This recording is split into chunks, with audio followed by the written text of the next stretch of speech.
네, 자, 여러분 이제 새로운 단원으로 넘어와서 또 공부를 계속 해보도록 하지요. 자, 이번 단원은요, 이제 학생들이 가장 많이 힘들어하는 단원이에요. 산과 염기. 이제 앞으로 이제 어려운 파트가 이제 줄줄이 나오죠. 이제 산과 염기. 여기 산과 염기에 대한 얘기 여기까지 보고요. 그다음에 그 뒤쪽은 약산과 약염기에 대한 이제 평형, 산과 염기의 평형하고 완충용액에 대한 것까지 이제 볼 거예요. 그래서 이제 상당히 이제 좀 힘든 우리 이제 일반학교 공부하시면서 학생들이 이제 가장 많이 힘들어하는 그런 단원들이 이제 좀 남아 있어요. 그 뒤에 이제 또 전기화학도 있고 배위화학도 있고 뭐 이런 것들이 있거든요. 좀 더 정신 똑바로 차리고 여태까지도 그렇게 하셨겠지만 똑바로 차리고 해야 돼 이제부터. 이제 산과 염기에 대한 얘기들은 이제 앞에서도 이제 뭐 우리가 용액을 만든다든지 희석한다든지 하는 과정에서도 좀 다뤄드렸고요. 기본적인 어떤 수용액의 반응에서도 제가 일부 말씀을 드린 적이 있어요.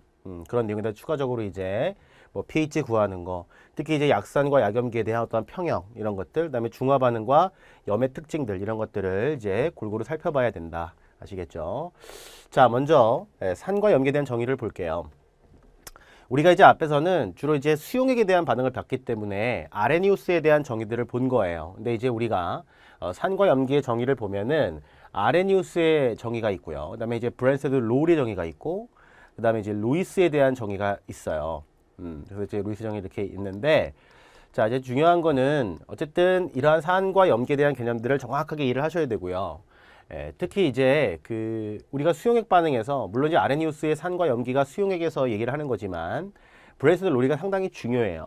짝산 짝염기에 대한 관계가 아주 중요하고 이런 것들이 이제 문제거리가 되는 것들이거든요. 그래서 이제 잘 보셔야 되고 루이스의 산과 염기는 오히려 이제 이쪽 단원보다는 저쪽 이제 그 루이스의 루이스 구조 있죠. 그죠? 분자를 그릴 때 루이스 구조에서 어떤 비공유성을 가지고 있는 것들, 옥텟 규칙을 만족하지 못하는 것들, 내지는 저 뒤에 가면 이제 배위화학이라는 게 나오는데 그때 이제 차기온을 형성할 때 어떠한 루이스의 산과 염기에 대한 개념이 적용이 되거든요. 그런 부분에서 이제 중요하다고 보시면 되고 어쨌든 이제 우리가 앞에서 공부를 해봤지만 이제 하나씩 차근차근 정리를 이제 다 한번 해보도록 하죠. 자, 아레니우스 산이라고 하는 것은 뭐냐면 이제 아레니우스 정의 산과 염기에서는 기본적으로 아레니우스는 수용액에서 정의가 가능한 거예요. 수용액에서 정의가 가능하다. 그러니까 즉 얘는 용매가 무리한 뜻이고 항상 이제 반응이 주어지게 되면은 AQS, AQ가 써져 있겠죠. 그죠? 자, 물론 이제 브랜세드 로우리도 수용액에서도 얘기할 수 있지만 어쨌든 아레니우스는 뭐냐면 반드시 수용액에서만 얘기할 수 있는 거예요. 그랬을 때 아레니우스의 산에 대한 정의는 물에 녹아서 수소이온이 나오는 물질을 우리가 얘기한다. 되시겠죠? 예를 들면 여러분들 여기 보니까 HCl, 뭐 HNO3 이런 거 있잖아요. 그죠? 염산, 질산, 황산, 아세트산. 또 이건 우리가 뒤에서 또 다루겠지만 이건 대표적인 유기산이에요. 유기물질로 이루어진 유기물질의 유도체. 그래서 이제 카복시산이라고 하는 건데 여기를 보시면 화살표가 이제 한쪽으로 이렇게 되어 있죠. 이렇게. 그죠? 자, 우리가 물에 녹는다와 물에 녹아서 이온화한다라는 말은 다른 말이죠. 그죠? 녹는다는 것은 그냥 간단하게 얘기하면 섞인다 그 얘기예요. 용매와 용질이 골고루 섞인다. 그죠? 그래서 이제 우리가 용액이니까 섞인다는 얘기고 이온화는 정말 이온이 만들어지는 걸 얘기하는 거죠. 예를 들면 설탕 같은 거 물에 녹지만 이온화 안 되잖아. 그지? 그러니까 녹는다와 이온화는 다른 말이다. 자, 그랬을 때 녹아있다 그 말은 섞여 있습니다 그 얘기고요. 섞여서 이제 이온이 형성되었습니다 그러면 이온화가 되었다 이렇게 얘기하는데 이때 HCl이 이렇게 쪼개진단 말이죠. 그죠? 그랬을 때 여기 수소이온이 이렇게 나와 있죠. 그죠?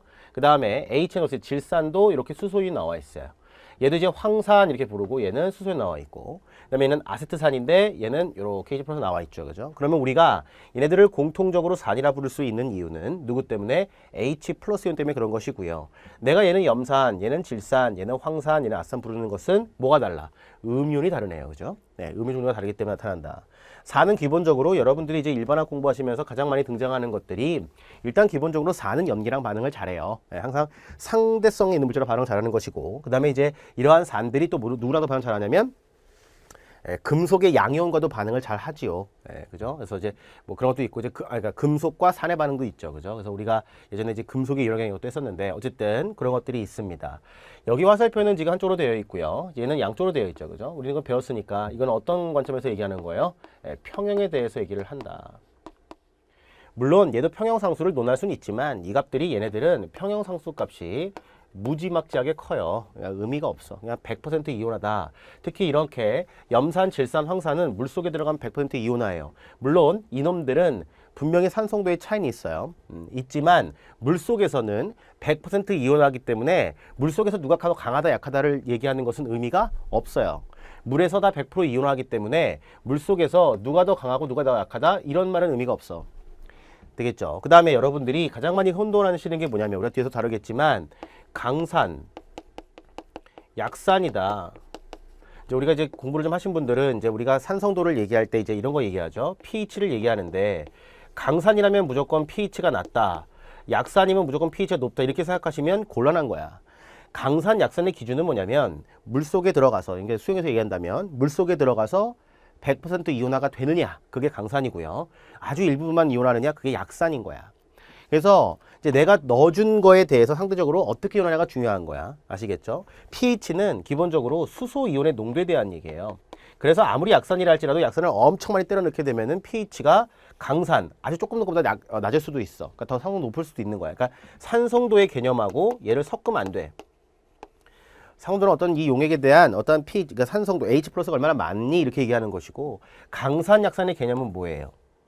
이온화 잘 되니 안 되니. 그래서 만약에 동일한 농도로 산의 농도를 동일한 농도로 집어넣었다면 당연히 이온화가 잘 되는 강산에 H 플러스가 많을 건 맞는데 그런 정보 없이 그냥 강산은 무조건 pH가 낮고 약산은 높습니다라고 하면 안 된다 그 얘기예요. 아시겠죠? 그랬을 때 자 얘는 뭐 예를 들어서 뭐 얘는 하나 놓으면은 내가 얘를 집어넣게 되면 뭐야? 얘 넣었고 얘가 있다는 얘기야. H 플러스 C를 쪼개서 얘를 녹이게 되면 얘는 이러한 덩어리 물질도 있고 이렇게 쪼개진 것도 있고 되시겠죠? 그랬을 때 섞여 있긴 섞여 있다 그 얘기지. 아시겠죠? 자 그래서 나타난다는 얘기고 그래서 보시면 산의 차이점은 음이온이다 이렇게 보시면 돼요.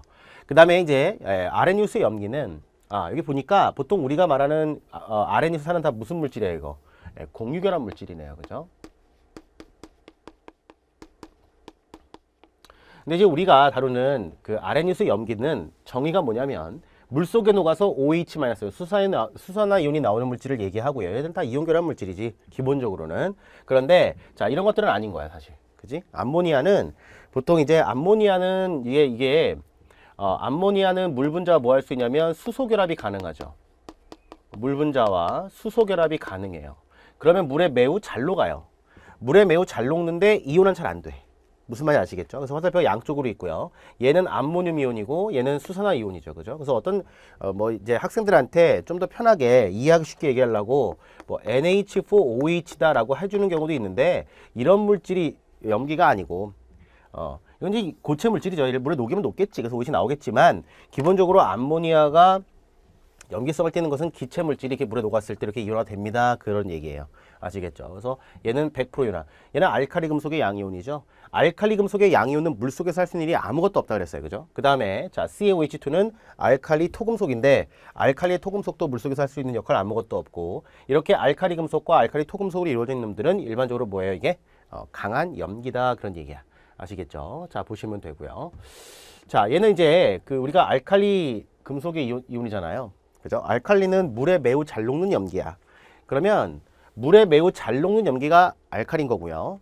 이제 강염기라고 하는 건 물에 넣어서 이온화가 잘 되는 놈을 얘기하는 거야. 실질적으로 이제 CaOH2는 물에 대한 용해도가 상당히 떨어져요. 그럼에도 불구하고 녹는 놈은 족족이다 이온한다 그런 얘기야. 물에 대한 용해도는 다른 물질에 비하면 떨어질 수는 있지만 물에 녹는다면 이온화된다 그런 얘기야. 그러니까 강염기인 거예요. 아시겠죠?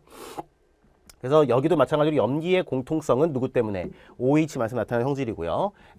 뭐야 이거 왜? 뭐 이상해 이거. 산이 아니고 염기야. 염기고 여기도 뭐예요? 여기도 염기예요. 염기의 차이점은 양이온에 의한 것이다 라고 보셔야 돼요. 아시겠죠? 자, 브랜세드 로리는 아주 이제 우리가 이제 공부를 하면서 항상 이제 계속 나오게 되는 평형에서도 계속 나오게 되는 이제 그런 말인데 자, 일반적으로 보면 이제 그 범위로 보게 되면 우리가 이제 좀 이따 공부를 할 텐데 범위로 보게 되면 일반론적으로는 아레니우스가 제일 좁은 범위예요. 왜냐면 상태가 수용액밖에 정의가 안 되기 때문에 그래. 그런데 그렇다고 하여 다른 산염기 정의가 아레니우스를 모두 다 포함한다. 그것도 좀 맞지 않아요. 아시겠죠? 이제 그 염기랑 이런 것들도 차이가 있기 때문에 그런데 정의가 그래서 중요한 거야. 자 보시면 자 브랜세드 로리의 산, 염기를 배우기 전에 여기 보니까 브랜세드 로리의 산과 염기는 물질의 상태와 관계없이 양성자 이동과 관련돼 있다 이렇게 돼 있어요. 프로톤, 그러니까 우리가 이제 원선으로 이제 프로톤이죠. 프로톤에 대한 어떤 이동 관련돼 있다. 특히 짝산과 짝염기의 관계가 매우 중요하고 약산, 약염기의 평행에서 매우 중요하게 다룰 거다 그런 얘기예요. 자, 했을 때 브랜세드 로리의 산은 양성자를 줄 수 있는 놈, 즉 H 플러스라는 놈이야. 그러면 앞에 있는 아레니우스랑 똑같네. 다만 아레니우스는 어떤 거야? 이 어디서? 수용액에서. 아시겠죠? 얘도 마찬가지로 이게 수용액이지만 이렇게 이온화 됐을 때, 자, 얘가 우리가 보통 일반적으로 HCl은 기체잖아요. 얘를 물에 녹인 걸 이렇게 표현하죠. 그러면 얘가 물속에서는 이렇게 있습니다라고 알려주는 거야, 사실은. 그지? 이렇게 알려주는 것인데 얘를 이제 브랜세드 로리 관점에서 이제 짝꿍의 관계를 찾기 위해서 이걸 이렇게 써주기도 해요. 이미 물에 녹았는데 이렇게 되겠죠? 그러니까 원래 HCl은 가스야. 이걸 물에 녹였다 그런 얘기고 이제 녹았을 때 얘를 어떠한 이제 화학식의 관점에서 이제 보려고 하는 거고 또 뭐 나중에 뒤에서 또 뭐 하이드론 이런 것도 배울 거예요. 근데 여기 보시면 얘가 H3O 플러스가 되고요. 이렇게 된다 이렇게 쓰는 거예요 지금. 그쵸? 그러면 지금 보면 지금 얘는 똑같아요. 그죠? 그래서 똑같고 지금 보니까 얘가 표현 방법이 다르죠 지금. 그죠? 이게 달라요. 얘는 뭐 수소 이온이고 얘는 하이드로늄 이온이라 그래요.